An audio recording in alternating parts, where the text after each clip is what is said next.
que también vamos a buscar que el propósito de Dios se cumpla. ¿Y cuál es ese propósito? Pues prepararnos en la palabra de Dios. Si se enseña, si se abre la Biblia y si se enseña la Biblia, ahí comienza la guerra espiritual, literalmente, desde ahí. Entonces, lo primero que vamos a estudiar es algunas definiciones que tienen que ver con guerra espiritual.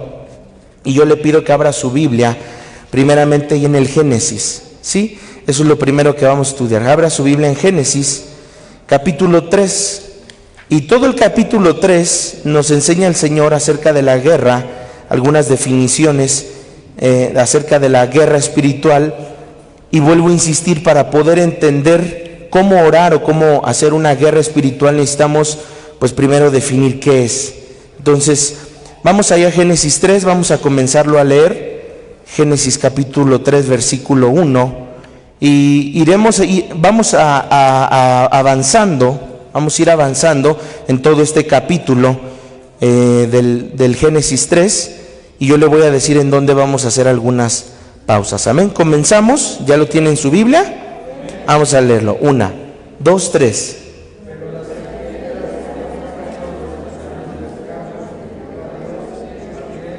Hasta ahí dice que la serpiente, ¿qué? Era astuta más que todos los animales. Todo el capítulo 3 nos enseña acerca de lo que es la guerra espiritual. Todo el capítulo 3, desde el 1 hasta el 15, que es donde culmina el Señor hablándole a la mujer. Y siempre hemos pensado que habla el Señor acerca de Eva nada más, pero no es cierto. Cuando realmente en la Biblia se habla como la mujer pisará a la serpiente, le habla a la iglesia. Sí, y el varón, en este caso, hablando de Adán, habla de la figura de Jesucristo. Entonces, en el capítulo 1, en el versículo 1, dice que la serpiente era más astuta que ¿qué? Que todos los animales. O sea, realmente ahí ya empezamos a encontrar la primera palabra que vamos a notar, y es astucia. Esta palabra astucia se define como, de alguna manera la Biblia lo define como capacidad, escuche bien, capacidad humana para hacer cosas contra Dios.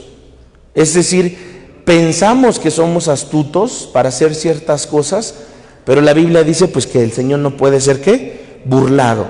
Si realmente leyéramos todo el capítulo 3, no terminaríamos, pero brinque usted al versículo 15, y ahí es donde está la base de todo. ¿Qué es la guerra espiritual? Dice la enemistad.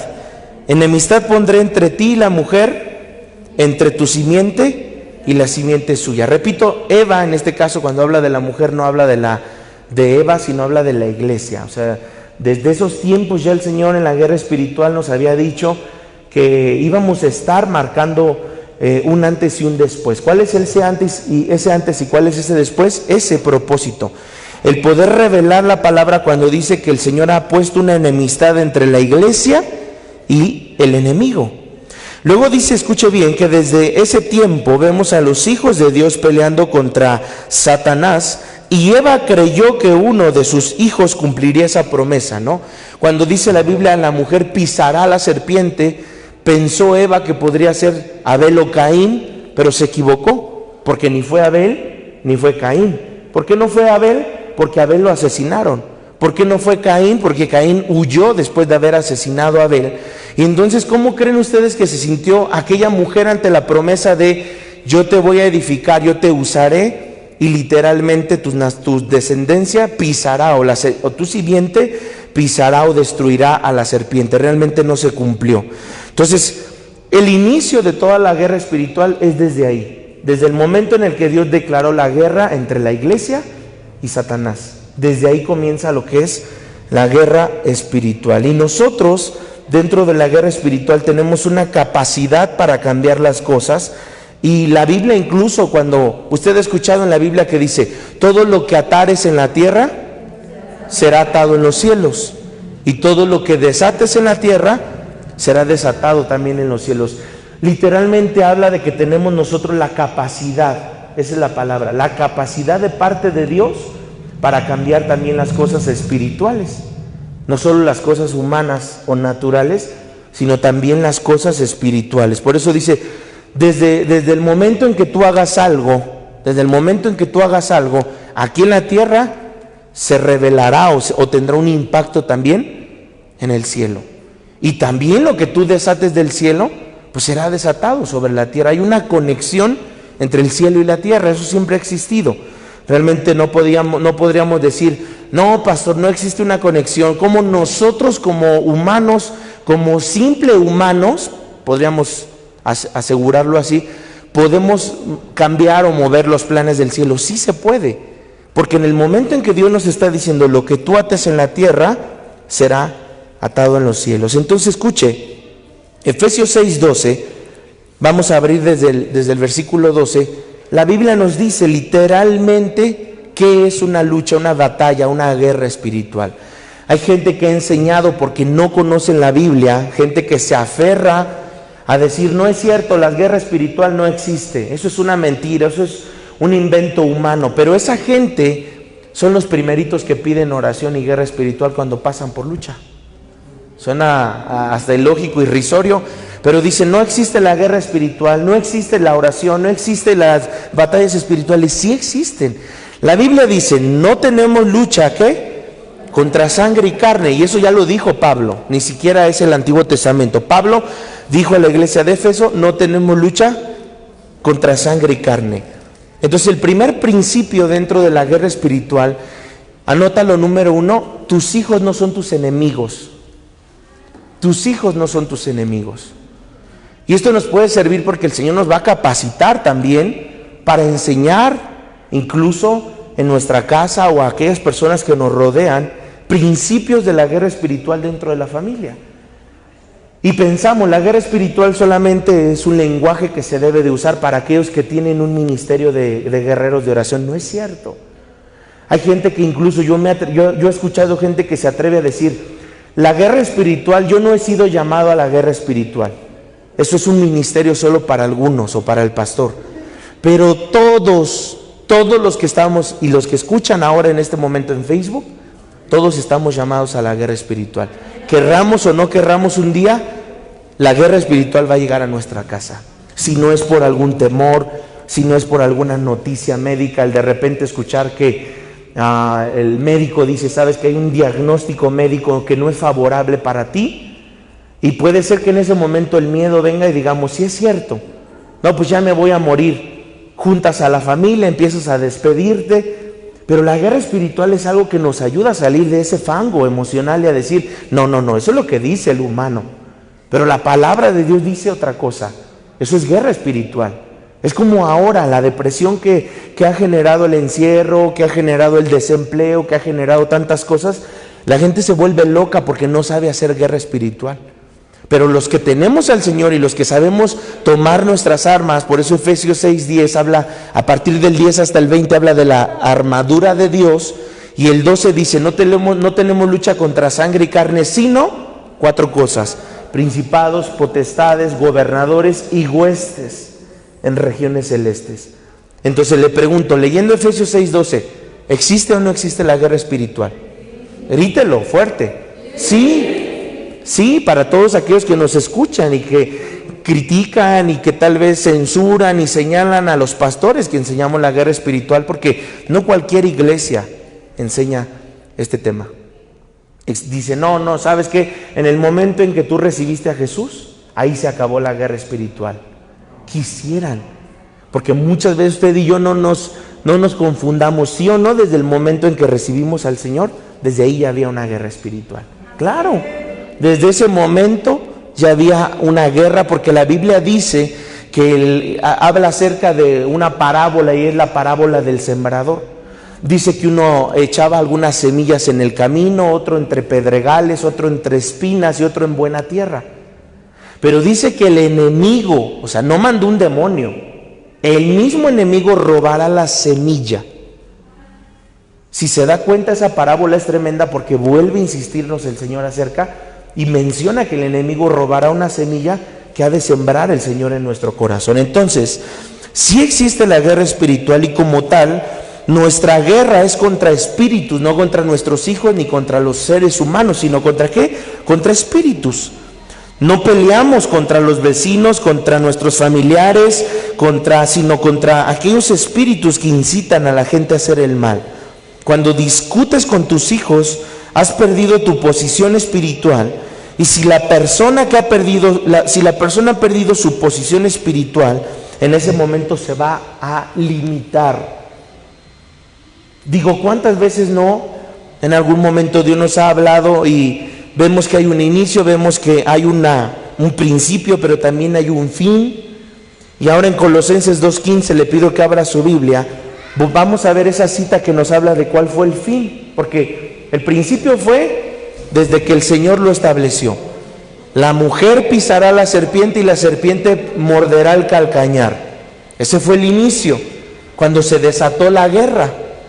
Después vemos en Efesios 6:12 que no tenemos lucha contra sangre y carne, y ahora veremos cuál es el fin de esa guerra espiritual. ¿Ya lo tiene ahí? Leemos. Y despojando a los principados y a las potestades, ¿qué dice? Los exhibió públicamente, triunfando sobre ellos en la cruz. Eso nos indica entonces, escuche bien, que Satanás ya fue derrotado. Pero la pregunta es, si ya fue derrotado, pastor, ¿por qué entonces tenemos que todavía al día de hoy tener guerra espiritual? ¿Qué pasa con aquellos padres que luchan tal vez con hijos que están en adicciones, en drogas? Realmente, ¿qué pasa con aquellos padres que luchan con un hijo que se quiere suicidar? Porque gracias a Dios a lo mejor en este momento tú digas, no es mi caso, pastor, mis hijos están bien, dentro de todo están en la iglesia, dentro de todo no están tan mal. Pero no toda la gente que nos escucha en Facebook y no toda la gente que está aquí puede contar la misma historia. ¿Qué pasa con aquellos que en algún momento han visto en sus hijos cierta apatía, cierto desgano, cierto espíritu, dice Romanos, de estupor sobre sus hijos, y que dicen, ¿qué puedo hacer o de rebeldía sobre los hijos? No una rebeldía contra lo que tú dices, porque a veces pensamos, es que mi hijo es rebelde porque no quiso lavar los trastes que le mandé a lavar. No, bueno fuera.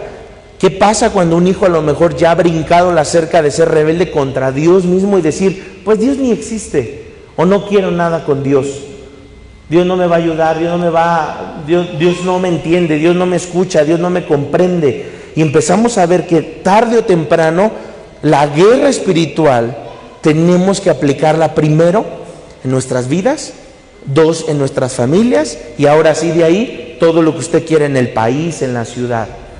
Cuando empezó en el 2010, más o menos fue en el 2008, algunos tours que salían desde el aeropuerto de la Benito Juárez, desde la Ciudad de México, costaban 2,000 pesos, un tour en helicóptero por toda la Ciudad de México.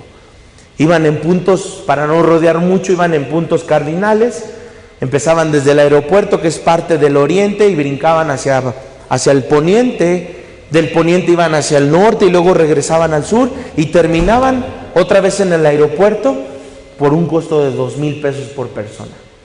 Recuerdo que en esos años muchos pastores se subían y contrataban, le decían a la iglesia, vamos a levantar un sobre, una ofrenda, porque el pastor se va a subir a un helicóptero a orar por la Ciudad de México.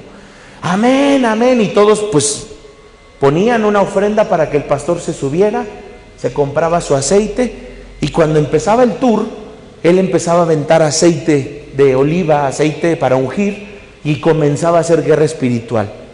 La pregunta es, ¿será que Dios nos ha llamado a hacer guerra sobre la Ciudad de México cuando ni siquiera hemos hecho guerra por nosotros mismos o por nuestros hijos? ¿Cómo puedo yo tal vez subirme a un helicóptero y hacer guerra? Porque no sabemos ni a lo que nos estamos enfrentando.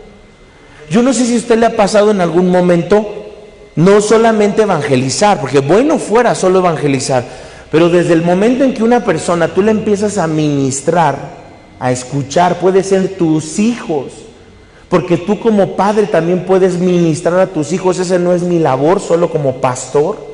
Tú puedes ministrar a tus hijos, no solo darle la coba, no solo darle la razón, porque tus hijos pueden irse de boquita completa al infierno y tú detrás de ellos. Eso no es amarlos. Seguir a los hijos no es amar a los hijos. A veces hay que confrontar a los hijos, y eso es amor de un padre sobre un hijo. Entonces, cuando tú ministras a un hijo, también el enemigo se enoja. Porque el escuchar a un hijo y ministrarlo y enderezarlo a través de la palabra, eso te lleva a servirle a Dios. Tu primer ministerio son tu familia, son tus hijos. Y a veces la persona dice, pastor, es que me enojé con mi esposo, me enojé con mis hijos porque ellos, pues, no sé, no quieren que yo venga a la iglesia porque dicen que dedico mucho tiempo a la iglesia. Ok, pero también servir a tus hijos, a tu esposa, a tu casa, como sea, es servirle a Dios. Entonces, número 2, antes de comenzar una guerra espiritual por nuestros hijos, primero comienza una guerra espiritual por ti. Por ti, por lo que tú eres, con lo que estás peleando. Porque a veces dicen, no, pastor, es que yo estoy enojado con mi hija, porque es bien terca. Es que chocas con la terquedad de tu hija porque cada vez que ves su terquedad te recuerda que tú también eres terca. Y lo que te checa, te choca, y lo que te choca, te checa. Y entonces decimos, no, es que yo veo en mis hijos que son bien volubles. Ay, me choca que sean tan volubles, porque a lo mejor te choca que sean volubles porque te están recordando cómo eres tú. Entonces, primero, antes de hacer guerra espiritual por los hijos, ¿por quién vamos a hacer guerra espiritual? Por nosotros mismos. Ahora, escuche bien. Dice otra vez Colosenses 2:15. ¿Me ayuda? Dice, y despojando a los principados y a las potestades, ¿qué? Los exhibió públicamente, triunfando sobre ellos en la cruz. La condición entonces actual del enemigo es que él ya está, pues, vencido, ha sido destruido, ha sido derrotado. Pero lo que ahora Dios quiere dentro de este tema es que aprendamos cómo comenzó la guerra espiritual. Y ya le repetía, ya le enseñaba que la guerra comenzó desde la serpiente. Desde ahí comenzó la guerra espiritual, cuando la mujer se enfrentó a la serpiente. Y después, cuando el Señor nos dice a través de Efesios 6:12, nuestra lucha no es contra sangre y carne. Y luego el Señor ya nos dice en Colosenses 2:15, no se preocupen, van a luchar, van a tener que lidiar contra un acusador, pero él ya está derrotado. Está derrotado, está desarmado, está destruido y está destronado. El estatus del enemigo son las 4 Ds: destronado, derrotado, destruido y desarmado. Entonces, cuando uno está en una guerra, uno tiene que aprender eso. ¿Contra quién me estoy enfrentando? Contra un enemigo que ya está derrotado. Entonces, no debemos de tener miedo a la guerra espiritual, sino escuche bien, tenemos que entender que el ataque espiritual es muchas veces cuando somos probados en la salud. Y cuando la guerra espiritual comienza, es desde el momento en que la persona recibe a Cristo, y por eso muchos ya no vuelven a la iglesia. ¿Usted ha conocido gente que viene a la iglesia el domingo, recibe al Señor, pero ya no vuelve a la iglesia? Porque desde ahí comenzó la guerra espiritual. Es como los bautismos. La Biblia dice que originalmente Jesús bajó al Jordán, se bautizó, y cuando Él se bautizó, ¿a dónde fue después de su bautismo? Al desierto, al desierto. Y entonces uno puede pensar, ay, pastor, ya me bauticé, ¿y qué cree? Que todos mis problemas se acabaron. La tarjeta solita se pagó, el carro se pagó, la hipoteca. Cuando me di cuenta ya estaba todo acomodado, todo estaba en orden, todo estaba como con un final feliz, como una película de Disney. Pero no es cierto, después de un bautismo también vamos a pasar a un momento de desierto. Y no es lo mismo el desierto que el Getsemaní, porque Jesús primero fue al Getsemaní, fue al desierto y después fue al Getsemaní. ¿Sí se acuerda? Pastor, ¿y qué es el Getsemaní? ¿Dónde está eso? ¿Ahí entre qué y qué? ¿Está cerca de qué metro? Si ubicamos dónde estaba el Getsemaní, a ver, ¿qué era el Getsemaní? Horas antes, un lugar donde Jesús se quebrantó, donde lloró lágrimas de sangre, para después pasar a ser aprensado, para ser tomado, para ser golpeado, para llevarlo a la cruz. Pero primero Él pasó al desierto y después al Getsemaní. Y al desierto no vamos a rendirnos, al desierto no vamos a ser quebrantados, al desierto vamos a pelear, y al Getsemaní vamos a rendirnos. Ese es el problema, que no sabemos en qué momento Dios me está metiendo un desierto y en qué momento Dios me está metiendo un Getsemaní. Y entonces terminamos peleando en el Getsemaní y rindiéndonos en el desierto. Y los cables chocan. No entro yo al desierto a rendirme. ¿Entro a qué? A pelear. Grítenlo fuerte. Yo entro al desierto a pelear. No entramos a rendirnos. Y tú tienes que saber en qué momento tú estás hoy. Puede ser que estés en un Getsemaní. Y en ese Getsemaní Dios te está quebrantando. Y sientes incluso desde que la palabra está corriendo, hay un quebranto, sales llorando, sales gimiendo, sales diciendo, algo me pasó, porque estás en un Getsemaní. Pero también sabemos cuando estamos en un desierto y hay algo muy dentro de nosotros que nos saca fuerzas para decirle al diablo, no tienes parte ni suerte, cochino diablo, te voy a pelear en el desierto. Jesús se peleó en el desierto con el diablo y le decía, convierte estas piedras en pan. No, porque no solo de pan vive el hombre. ¿Se da cuenta cómo Jesús no fue a decir, pues tienes razón, diablo mentiroso? Sí es cierto, no. Jesús fue al desierto a pelear con el diablo, pero ¿cómo la guerra espiritual? La guerra espiritual no es una pelea física, es una pelea de palabras, anótelo. Número 3, la guerra espiritual es una pelea de palabras, no es una pelea física, ¿sí? Y si yo lo entiendo, desde la base de todo esto comienza desde el Efesios 6:12, porque nuestra lucha no es contra sangre ni carne, ¿sí? Vuélvalo a decir conmigo, nuestra lucha no es contra sangre y carne.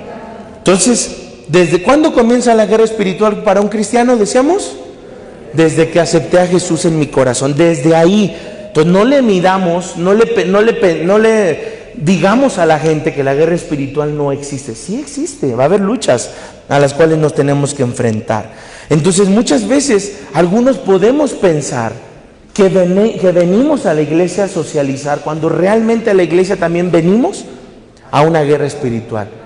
Porque mire, desde que los nuevos llegan a la iglesia están en una lucha. Yo a mí me he tocado mucha gente nueva llegar a la iglesia y decir, me duele la panza, me siento mareado, tengo vértigo, tengo ganas de vomitar. Y entonces la persona que no sabe que es espiritual saca a su invitado, lo saca. Y no te has dado cuenta que el diablo lo que quiere es eso, que tú lo saques y que no reciba la palabra. Tenemos que entender que desde que empieza el culto hay una guerra espiritual. Desde que el nuevo entra, ahí hay una guerra. Todo el mensaje, hay un mensaje porque el enemigo quiere robar la semilla del mensaje, distraernos. Cuando son las ofrendas, el enemigo pelea por territorios, recursos y almas. Y entonces desde el momento que también se levantan ofrendas, ahí hay otra guerra espiritual entre lo hago o no lo hago, doy mi ofrenda o no me la doy, híjole, no, estoy en una lucha, sí lo hago o no lo hago, y ahí está la guerra. Y no, el diablo me dice, no lo des, no hagas rico al pastor. Pero Dios me dice, sé fiel, porque en la fidelidad hay bendición. Y ahí hay un estire y un afloje, donde entonces no vengamos a la iglesia a socializar. Y está bien también, ¿verdad?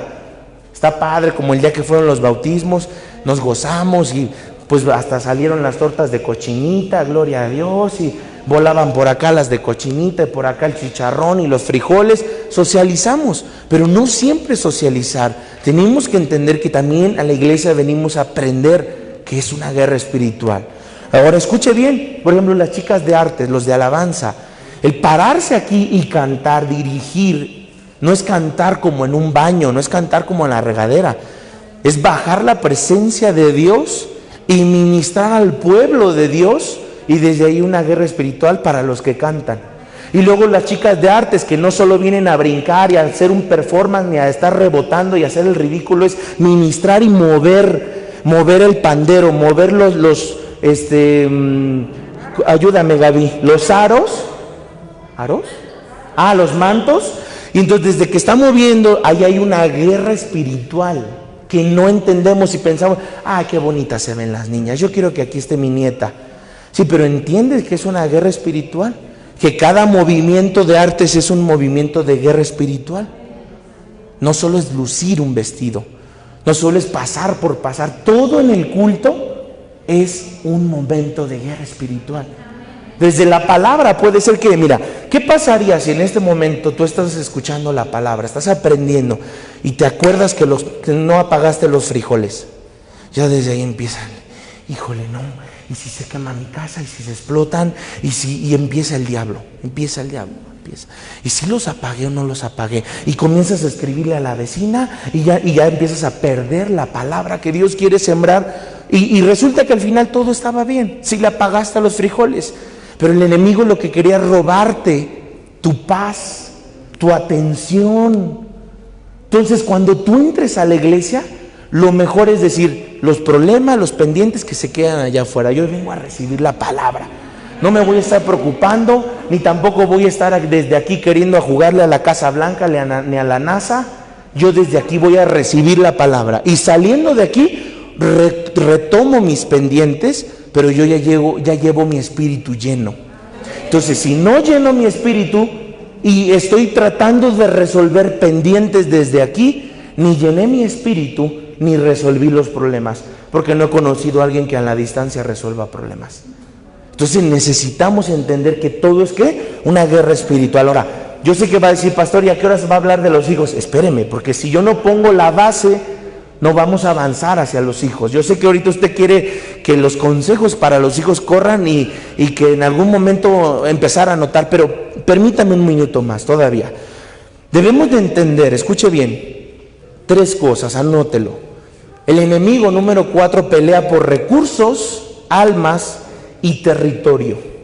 Repito, el enemigo pelea por recursos, alma y territorio, número 4.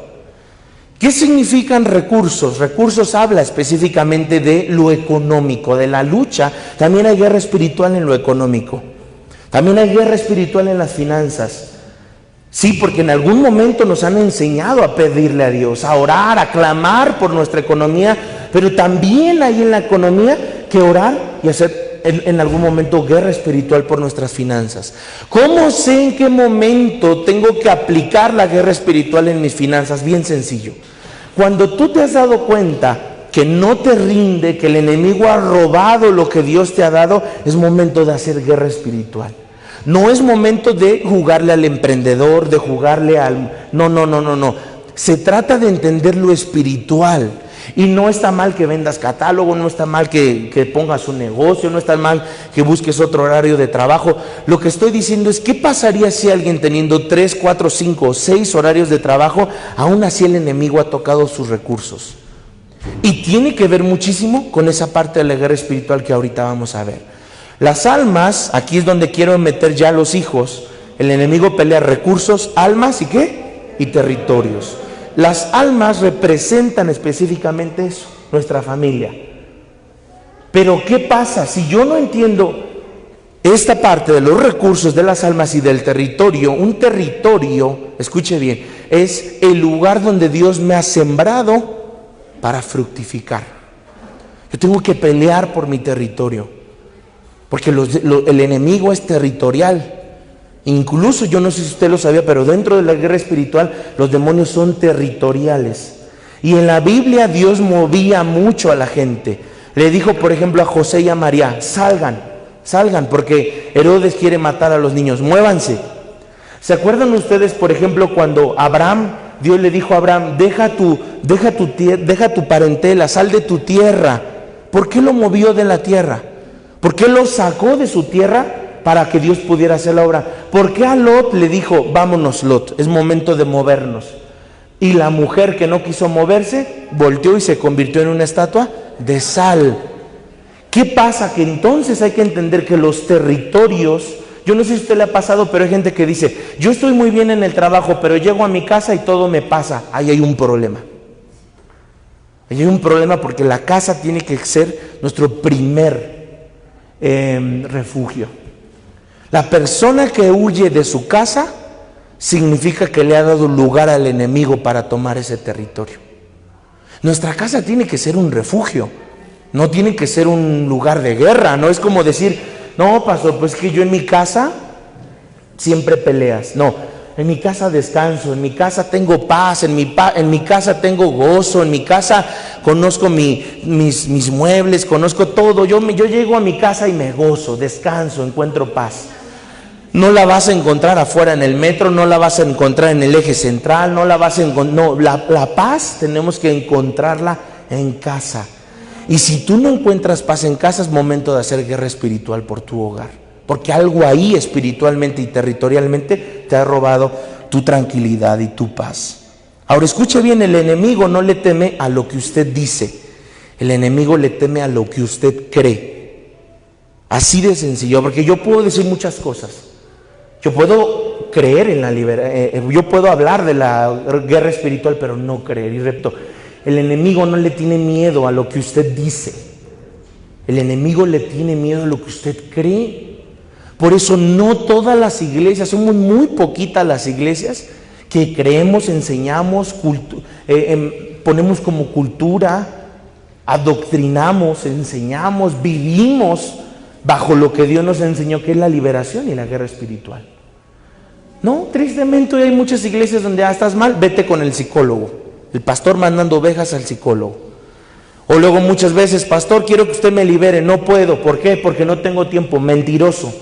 Más bien sabes que el diablo te va a venir a sacar todos tus trapitos, y que cuando tú lo quieras echar fuera te va a decir, ¿tú me quieres echar fuera? Cuando esto y esto y esto y esto. Por eso muchos no le entran a la guerra espiritual. Muchos no le entran. No es que no sepan, es que entrar a la guerra espiritual es estar en santidad. Porque para entrar a la guerra espiritual hay que tener santidad. Entonces escuche, vamos avanzando poco a poco. El propósito del enemigo es muy sencillo. Juan 10:10. ¿Quién se lo sabe de memoria? Juan 10:10. Fuerte.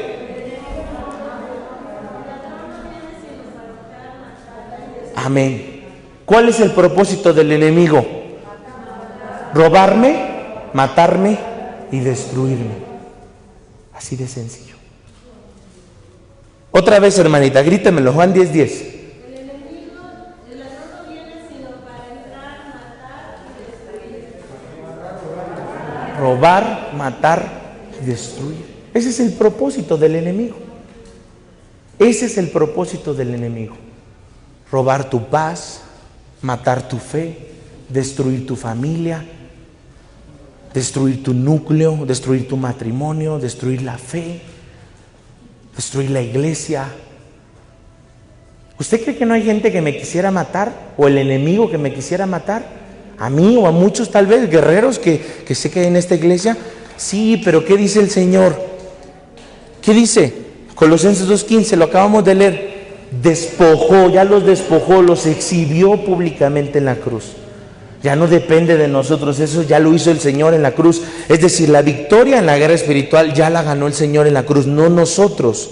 Porque aquí viene un error, el pensar, es que yo tengo que guerrear para ganarme lo que Jesús ya se ganó. Él ya lo ganó. Ahora lo que tenemos que hacer es tomar la palabra y decirle al enemigo, la Biblia dice que fuiste exhibido, diablo mentiroso. Por eso es importante, apréndaselo. El diablo está derrotado, destruido, desarmado y destronado. A ver, vamos a aprenderlo. El diablo está derrotado, destruido, desarmado y destronado. Ahora usted solito, 1, 2, 3.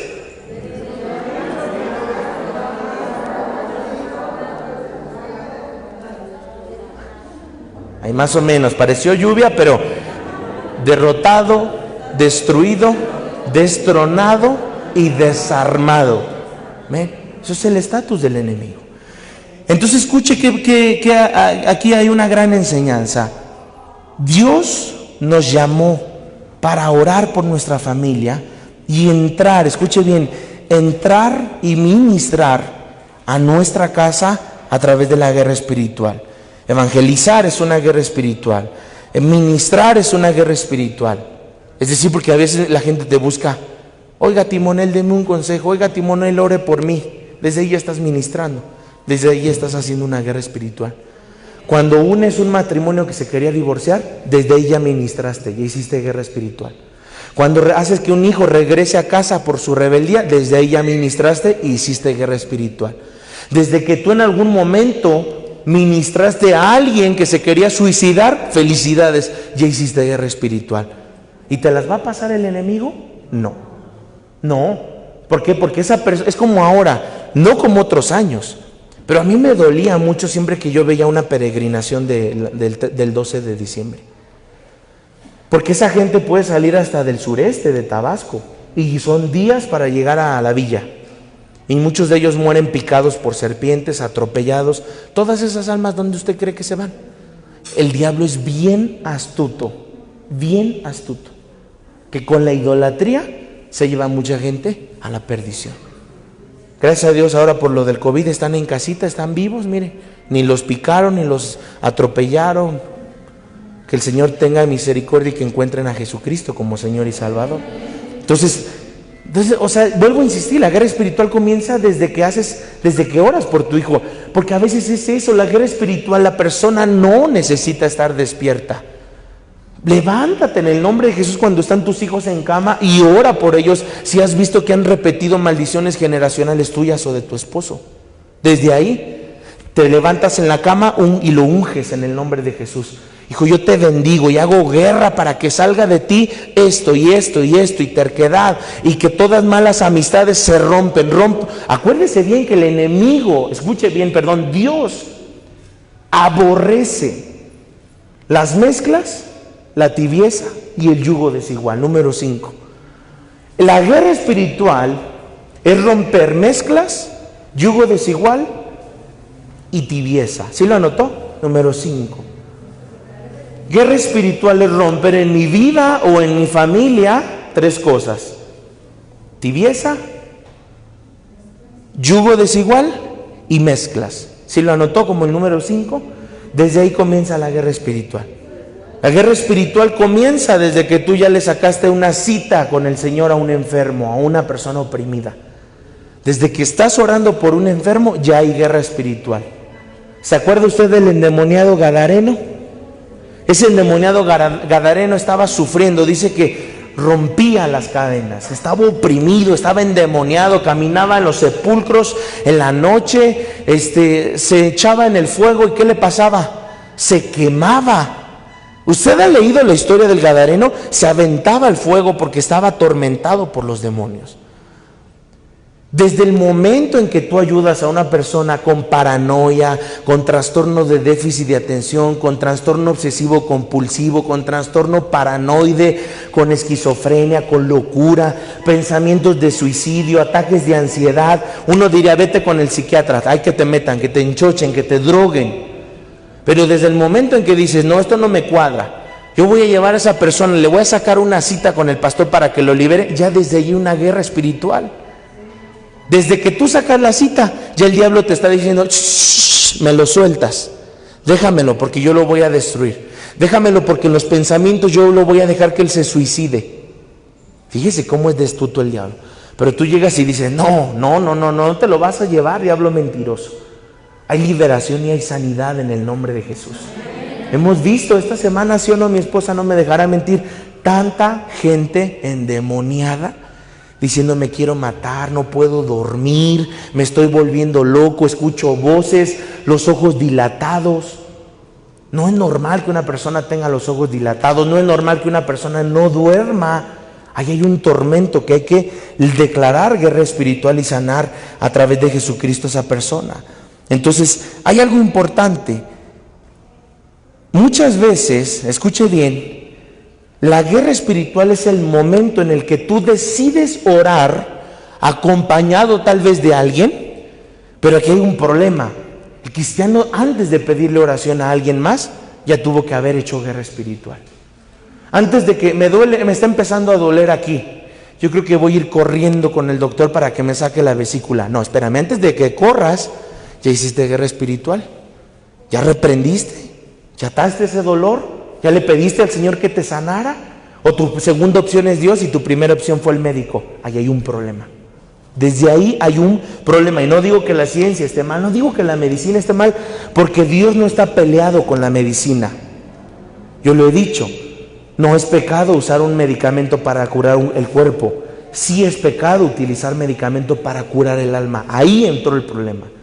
Entonces debemos de entender que muchos cristianos siempre están pidiendo oración, siempre. Y ahí hay un error, porque a veces hay gente que llega por primera vez y ya lo estás: oye, hermanito, ora por mí. Ni a Cristo ha recibido, ya lo estás poniendo a orar por tus necesidades. A veces las personas que no saben cómo orar solamente te van a enredar. Por eso es importante aprender a orar. Y antes de que hagas todo un vallado y que le pidas a muchos, oren por mi necesidad, métete con el Señor, clama a Dios, que Él sea tu primera opción, que Dios sea tu primera opción. Vamos a empezar algunas citas bíblicas que hablan con respecto a la guerra. Y la primera de ellas la vemos, vamos a ir hablando de algunos ejemplos bíblicos. Vamos a pedirle que por favor pongamos la primera. Y la primera es Génesis 17:18. La guerra espiritual comienza desde el Génesis. Pongan la cita. Y dice, y dijo Abraham a Dios, ojalá que Ismael viva delante de ti. ¿Quién era Ismael? El hijo de Abraham. ¿Cómo oraba Abraham? Ojalá que Ismael viva delante de ti. Ya desde ahí Abraham estaba orando por sus hijos. Pero vea bien la oración de Abraham. La oración de Abraham fue que Ismael, su hijo, el primer hijo, el primogénito, porque no fue el primogénito Isaac, el primogénito fue Ismael. ¿Se acuerda usted? De donde vienen los árabes, el hijo de Agar. Y dice que Abraham oró a Dios pidiendo, Señor, que Ismael viva delante de ti. Entonces, número 6. Guerra espiritual es hacer que nuestros hijos vuelvan a los caminos de Dios. A veces castigamos a nuestros hijos con el ministerio. No, es que te portaste muy mal, le voy a decir al pastor que ya no vas a tocar la batería. Te portaste muy mal y le voy a decir al pastor que ya no le vas a ayudar con multimedia. Te portaste muy mal y ahora le voy a decir al pastor que te saquen de un faro y te manden al canal nacional para que te ahogues. Hay un problema, porque no podemos castigar a nuestros hijos quitándole las cosas de Dios. No. Entonces, ¿cómo oraba Abraham? Por su hijo, para que su hijo se mantuviera en los caminos de Dios. Eso es guerra espiritual, mantener a nuestras generaciones en los caminos de Dios. Ahora, pastor, pero es que si mi hijo, ¿qué pasa si mi hija o mi hijo no quiere nada con Dios? La oración de Abraham fue, Padre, que Ismael viva delante de ti. Pero aquí hay un error, ahí les va. Yo hace mucho tiempo me acuerdo de un testimonio, no voy a decir por supuesto el nombre porque es algo fuerte, pero sí es un testimonio, usted quédese con ello. Hace mucho tiempo yo conocí una hermana ya grande de edad que pasó por una etapa de infidelidad. Y esto yo lo escuché de ella, realmente no es algo que yo lo practiqué, lo escuché de ella y se me hizo algo poderoso, lo aprendí y dije, creo que hay cosas que a veces aprendemos hasta escuchar a otro hermano hablar, nos puede ministrar su vida. Esta hermana dice que su esposo, que entra igual en la edad media, a los 60 años, ella tenía 60, él 60, resulta que le da, le llaman la crisis de la edad media, que empieza de los 45 a los 65, algunos de los 50 hasta los 65, ¿no? Esa etapa de chaburruqués y andar, y carro tuneado, y bien galán, y me meto al gimnasio, y uy, ¿no? Bien galán. Y entonces este varón de 60 años conoce a una chavita de 20 y comienza a andar, el sugar daddy con la jovencita. Pero esta hermana no ora y siempre se nos enseña, pues tú ora, hermanita, ora por él y bendícelo. Esta hermana empieza a orar con una autoridad y empieza a decir, Padre, que este hombre que tú me has dado cuando esté en la cama con ella no tenga erecciones, que cuando esté en la cama no tenga paz, no tenga tranquilidad, no duerma tranquilo, y pum, le empezó ella a orar. Este hombre tenía, a pesar de su edad, tenía papá, y después de unos meses le confiesa a su propio padre, no siendo cristiano, que no pudo tener relaciones sexuales con una chica de 20 años. Pensó que el papá le iba a decir, pues te faltó la tablita azul, la pastillita azul, te hubieras puesto vivo. Sin conocer del Señor le dijo, ¿no será que tu esposa oró por ti? Él, avergonzado, arrepentido de su error, busca a su esposa y se confiesa. Y le empieza a decir, yo te fallé y estuve con una chica, pero no pude tener relaciones porque cada vez que yo quería tener relaciones no podía como hombre cumplir. Y esa mujer entendió que sus oraciones habían impactado a aquel varón. Entonces aquí podemos ver muchas veces cuando vemos a un joven, a uno de nuestros hijos decir, no quiero nada con Dios, ¿y qué nos dicen? Ora por él, bendícelo. No, Padre, que si mi hijo está entre mezclas, en yugo desigual y en tibieza, no le des paz, no le des tranquilidad, no fructifique sus pasos, dice Levítico 27, del 28 al 30. no le fructifiques, no le abras puertas, Padre, acorrálalo para que regrese como Abraham y regresó a Ismael. Pero si a veces nosotros oramos equivocadamente, no sabemos cómo orar, nuestros hijos no van a volver a Dios.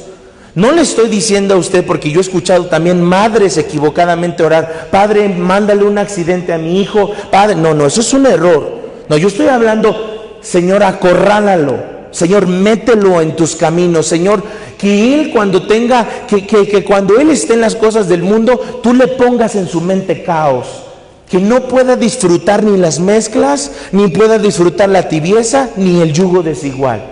Padre, hay amistades que lo han corrompido. En este momento oro para que se rompa esa amistad en mis hijos. Oro para que tú seques esa amistad que ha alejado a mi hijo de tus caminos. ¿Se da cuenta cómo no nada más es orar por orar? Ay, bendícelo, Señor. Y pues el otro, ¿verdad? Ahí en el turibús con la chela, y la mamá orando: bendícelo. Sí, amén, Padre, bendice también esta chela. Pues porque estás orando mal. Tienes que aprender a orar y a decirle: Señor, si es momento de que la tibieza, las mezclas y el yugo desigual se acabe en mi hijo, yo voy a estar orando con firmeza.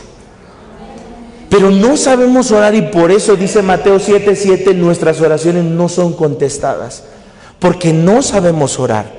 No le estoy mandando a usted a pedir accidentes, a pedir desempleo, a pedir... No, le estoy pidiendo a usted que tengamos vocabulario para orar y decirle: Señor, yo te pido que tú puedas obrar en su corazón, porque tu palabra dice que tú cambiarás el corazón de carne en corazón de piedra en uno de carne, dice Deuteronomio 8. Pero también, Señor, oro como Abraham oró por Ismael. Ahí está, ya se da cuenta la guerra. Padre, oro como Abraham oró por Ismael, para que mi hijo viva delante de ti. Ahí estás aplicando la palabra. Ahí estás agarrando una cita bíblica para orar. Ahora muchos dicen: no, pues mi hijo ahorita está muy chiquito, ¿para qué oro por él? Ya que entra en la edad de la rebeldía, de la punzada, ahí voy a orar por él. Puedes orar desde ahora por él. Ora por tu hijo, por tu hija, para que Dios no le mande una Dalila. ¿Para qué? Porque Sansón era un hombre que tenía un llamado, pero una Dalila lo destruyó. Ay, pastor, pero mi hijo está bien chiquito, tiene 6 años, ¿para qué oro aún? Desde ahorita ya empieza a orar, para que Dios guarde el corazón de tu hijo de una Dalila, el corazón de tu hija de un hombre que esté como Jonás, fuera del propósito de Dios. Siguiente cita, veamos la otra, por favor, que son varias. Samuel 12:16. David rogó a Dios por el niño y ayunó, y fue y pasó la noche acostado en el suelo. Toda la noche David orando por su hijo, en oración y en ayuno. Dice la Biblia que hay géneros que no salen sino con oración y ayuno. Pastor, ya oré por mi hijo, ¿ahora qué hago? Número 7. Si la oración que has hecho por tus hijos no ha sido efectiva, auméntale el ayuno.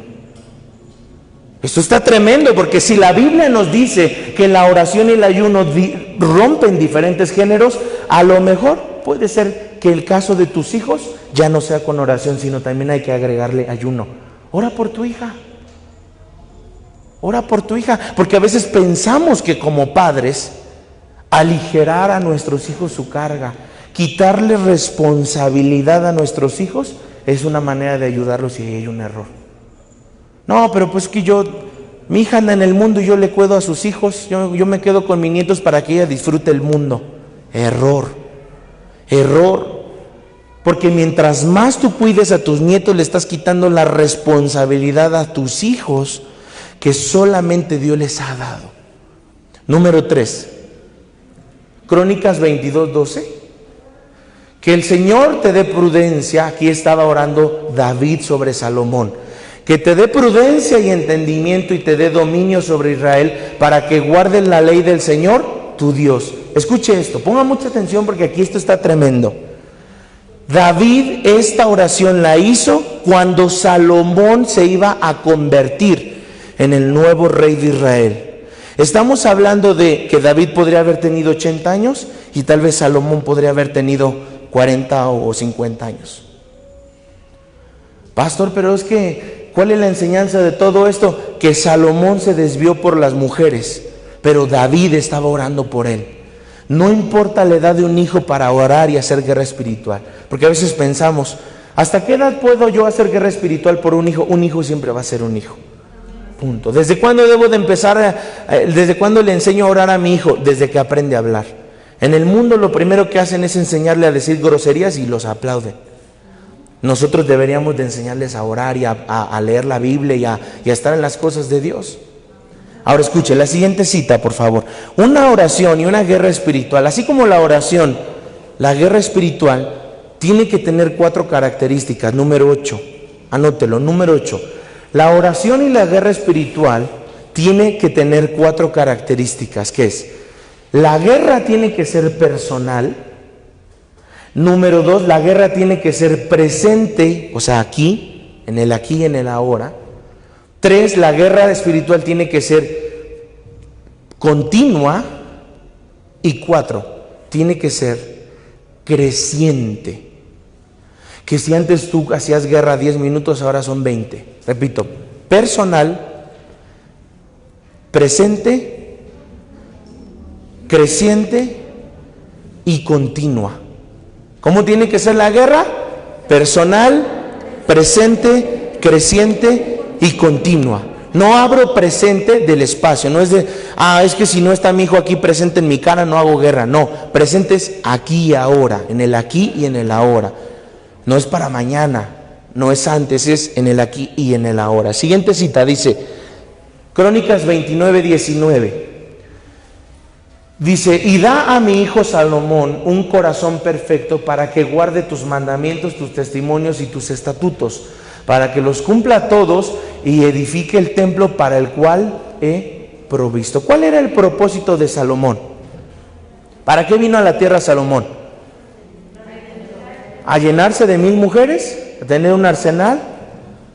A ver, edificar, punto, edificar el muro que David no pudo edificar. David tenía que edificar uno, pero no pudo él. ¿Lo hizo quién? El hijo. A veces el progreso se puede brincar una generación. No significa que lo que no cumpliste tú se dejó de cumplir. Puede brincar una generación. Pero en el caso de David, David dijo, yo me voy a asegurar en oración y en guerra que mi hijo cumpla el propósito para el cual fue creado. Sansón en ese momento se empezó a desviar. Ay, es que mi papá dice que mi trabajo es edificar el tabernáculo, pero pues la verdad es que las mujeres son mi acabos. Y tuvo 700 concubinas y 300 esposas. ¿Se imagina un arsenal de mujeres? Tenía un buffet de mujeres, él podía escoger lo que quería, pero su corazón se fue desviando más. Sin en cambio, ¿qué hizo David? Orar por él y le pidió a Dios que y da a mi hijo Salomón que un corazón perfecto para que guarde tus mandamientos, tus testimonios y tus estatutos y para que los cumpla todos y edifique. Ahí está.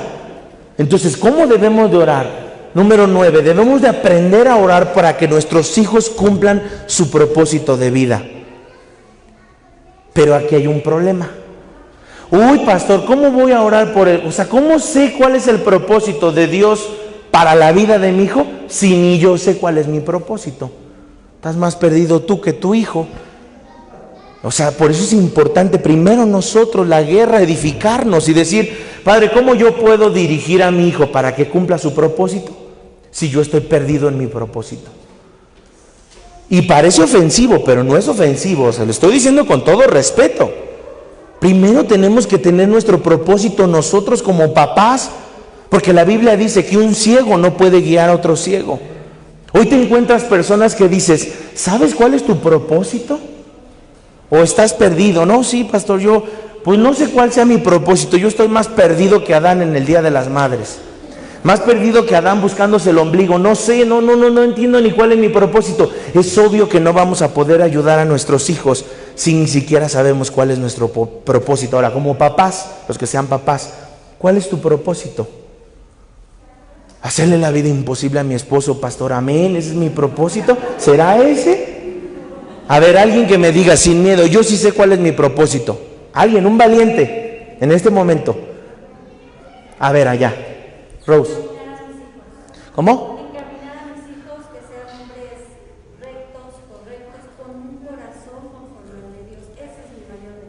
Amén. A ver, allá atrás, hermano. Orar para que mis hijos, mis hijas tengan un buen varón y mis nietos puedan danzar delante de la presencia de Dios. Amén. Noé, por ejemplo, Noé invirtió todo lo que tenía, 120 años invirtiendo dinero tras dinero para que su familia se salvara en un tiempo de 40 días. 120 días, en 40 días se redujo todo, invirtió todo su dinero en que su familia se salvara. Esa es nuestra labor, que nuestros hijos lleguen al cielo. No heredarlos, porque no está mal heredarlos, pero los llenamos de herencia y de para que luego se anden matando entre ellos por la casa, por el terreno. No, herédalos. Por ejemplo, hoy lo que tú estás haciendo de seguir a Dios, amar a Dios, cuando te ven orar, cuando te ven guerrear, cuando te ven cantar, cuando te ven leer la Biblia, los estás heredando. Porque cuando tú ya no estés, van a recordar, yo me acuerdo cuando mi papá se levantaba a las 3 de la mañana y se acababa todo el yogur con la granola. No, se ponía a orar, se doblaba las rodillas. O sea, si se dan cuenta es diferente, porque eso se le impacta a nuestros hijos en su corazón. Cuando ignoras quién eres, ignoras el poder que tienes. Propósito. Repito, cuando ignoras quién eres, ignoras el poder que tienes. ¿Qué somos? Somos hijos de Dios. ¿Cómo nos va a ver el diablo? Como eso, como hijos de Dios. No como cualquiera, somos hijos de Dios. Entonces, debemos de entender, escuche bien, ¿cuál es ese propósito? ¿Por qué? Porque el diablo conoce tu genética. Y muchas veces el enemigo va a querer que nuestra genética se repita en nuestros hijos. No quieras corregir en tus hijos a lo mejor algo que es espiritual. Escucha, esto está tremendo, No quieras corregir a tus hijos a lo mejor algo que es espiritual. Que a lo mejor vemos cosas en nuestros hijos y pensamos que es falta de educación, cuando a lo mejor lo que hace falta es tiempo, inversión espiritual. Porque también nuestros hijos necesitan amor. No solo es corrección, también necesitan amor. Y a veces nuestros hijos necesitan algo espiritual más que algo físico. Nuestros hijos aprenden todo. Porque incluso hablando de ministración, salirse temprano de un culto es un error porque te perdiste la ministración. A veces yo lo he aprendido, yo también fui oveja, y cuando nosotros íbamos a la iglesia decíamos, ya va a acabar la prédica, ya hicieron el llamado a Dios, nos vemos, Dios les bendiga. Nos salíamos, nos perdíamos la ministración, al último la oración. Eso es lo más importante de todo, hermanos. Entonces irnos antes del culto, salirnos temprano, es perdernos la administración y la oración, y eso lo ven nuestros hijos. Que cuando nuestros hijos van creciendo dicen, no, ya me di cuenta que mi papá termina el mensaje y no se queda lo más importante, que es la administración. Cuando es lo que Dios quiere, la oración, que es la última parte, que es lo importante. Por eso muchas veces la transmisión de Facebook yo la corto. Porque el mensaje, bueno, ahí está, y los hermanos que escuchan la transmisión reciben la palabra, reciben el alimento, pero ellos deben de ministrarse en su iglesia. Porque muchos de ellos no son de esta iglesia, y gloria a Dios que se conecten, no los vamos a correr. Pero la administración tienen que recibirla de su pastor. Y ellos no lo entienden a veces. ¿Por qué cortaron la transmisión? No lo entienden, pero ahora lo están entendiendo. Sí, porque me echan bronca, y si estuviera yo enfrente, me darían 2, 3, pero eso no me toca a mí. Eso le toca a sus pastores. Pero la palabra está ahí, ¿verdad? Eso no hay ningún problema. Sigamos con las citas bíblicas, por favor. Job 1:5. Y sucedía que cuando los días del banquete habían pasado, Job enviaba a buscarlos. Ahí está. Número 9. Escuche bien. La guerra espiritual es buscar a nuestros hijos para santificarlos y levantarlos a tiempo. No estoy hablando de la escuela, estoy hablando de lo espiritual. Busca a tus hijos. Porque a veces decimos, yo hago un llamado, y si los hijos quieren, gloria a Dios, y si no, no. Buscarlos, ¿cómo? Para levantarlos en lo espiritual.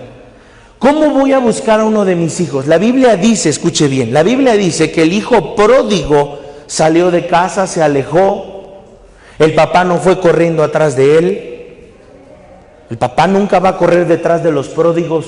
Se quiere ir el pródigo, un día va a volver. Pero la Biblia dice que Él siempre lo estuvo esperando. O sea, no dijo, ya se fue el pródigo, pues ya vámonos. Yo digo que nos pasemos a Santa Fe, déjalo para que cuando regrese encuentre todo vacío. Vamos a hacerle la maldad, vente y agarrar al otro. Él se quedó esperando a su hijo. Y nuestros hijos, aunque se hayan equivocado, necesitan que estemos cuando más nos necesitan. ¿Y sabe cuándo nuestros hijos más nos van a necesitar? Cuando pasan por un dolor emocional. Cuando la novia los engañe. Cuando digan, mamá, las mujeres son malas. Ahí necesitan un abrazo tuyo, un consuelo tuyo, una palabra de amor. Decirle, no es cierto. El amor no tiene que ver con una persona, el amor tiene que ver con un principio que se enseña desde casa. A veces los papás dicen, tenemos que enseñarle a las hijas a que no se vistan tan cortitos. Sí es cierto, pero también hay que enseñarle a los varones a no faltarle respeto a las mujeres. Es un trabajo de los dos, porque si no, puras monjas en la calle, pero puro pervertido también en la calle. Entonces, no, o sea, sí es cierto, a enseñar a una damita, pero también a un varón, a no faltarle el respeto, a no silbar como cargador a una chica, y que no llegara y desde el carro, órale, sal, ya llegué por ti, vente. No, como una dama, salir, buenas noches, suegra, perdón, buenas noches, señora, vengo por su hija. O sea, con decencia. Yo me acuerdo cuando pedí la mano de mi esposa, ¿sí o no? Hasta fuimos hasta su casa, y ahí la pedimos, y ahí pues sin hermanos, la verdad, ahí sí sacamos a los chusma y dijimos, nada más los que somos. Yo vengo a pedirla a ella, no a los hermanos. Entonces, pues estuvimos ahí, la pasamos muy bien, pedí su mano, que eso es algo que ya no se da hoy. No, ya no se da hoy. Pero bueno, ya ni predico de esas cosas porque luego se van. Ok, dice, no estés peleando con tu esposa, aprende a hacer guerra espiritual. No estés peleando con tus hijos, aprende a hacer guerra espiritual. No le llames, termino con esto, no le llames proceso al abandono y descuido de oración y guerra espiritual en tus hijos. Ahí va. Lo que tú le llamas proceso, yo le llamo descuido. Y muchas veces a lo que tú le llamas descuido, yo le llamo proceso. Pero se los voy a cruzar bien sencillo. Porque podemos decir, es que mi hijo está en su proceso, ya lo voy a dejar allá. No. Si tú ya has orado, has guerreado, has clamado, debes de sentirte grato de decir, yo por lo menos he peleado por mi hijo espiritualmente. Pero cuando ya nos salimos y decimos, no, ya ellos no entienden, mi hijo ya no entiende, ya, le llamas proceso a lo que puede ser un descuido.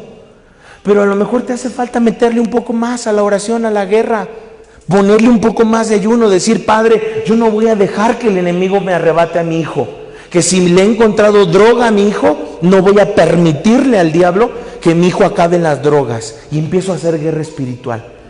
Porque a veces discutimos, es decir, rompemos Efesios 6:12 cuando dice, nuestra lucha no es contra sangre y carne. Y entonces empezamos a hacerla de detective y la hacemos de FBI y compramos binoculares y cámaras y ya lo caché y ya le vi donde metió la mano y trae droga, pero ahí hay un error. Porque Dios no nos ha mandado a ser detectives, Dios nos ha mandado a ser sacerdotes de nuestra casa, profetas de nuestra casa. Dice, escuche bien.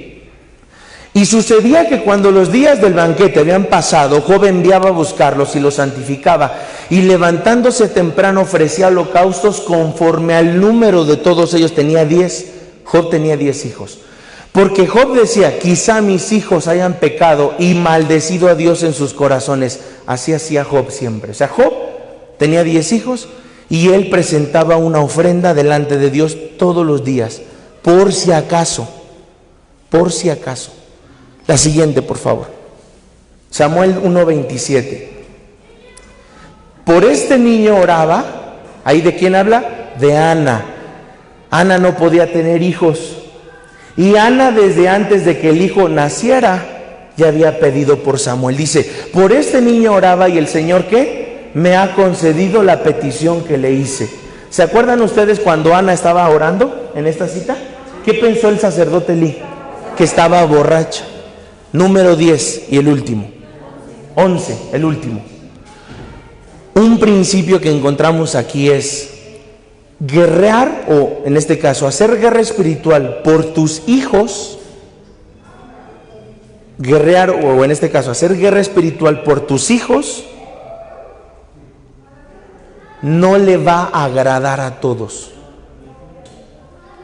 Imagínese esta mujer, Ana, estaba orando desde antes que naciera Samuel. Tú a lo mejor dices, pastor, ¿y qué pasa si yo crié a mis hijos sin Jesucristo? Ahora te falta encaminar a lo mejor a tus nietos en los caminos del Señor. Orar por tu nuera, por el vientre de tu nuera, como Ana.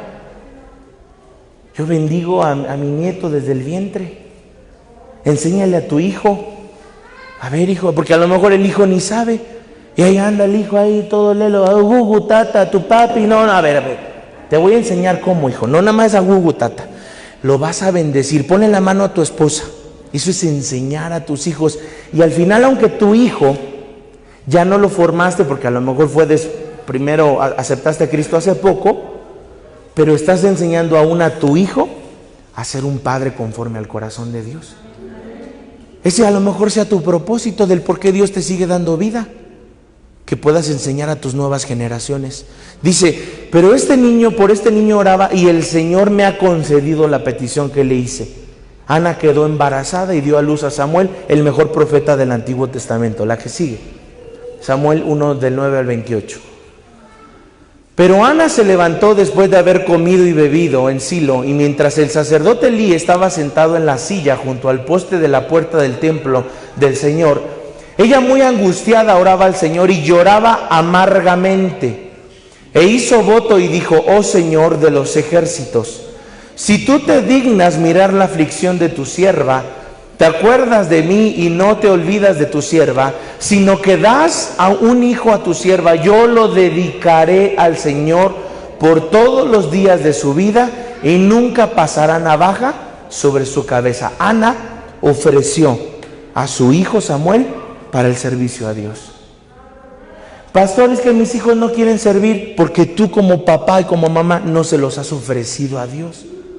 ¿Quieres ver a tus hijos sirviendo a Dios? Ofréceselos. Padre, yo ofrezco a mis hijos al servicio a Dios. Yo ya le dije al Señor, Padre, yo te ofrezco a David. Digo, yo nunca he pensado, porque eso no es un principio bíblico, heredarle ancla a David. No, pero sí quiero que él sirva. No estoy pensando, ay, qué ancla se le queda a David.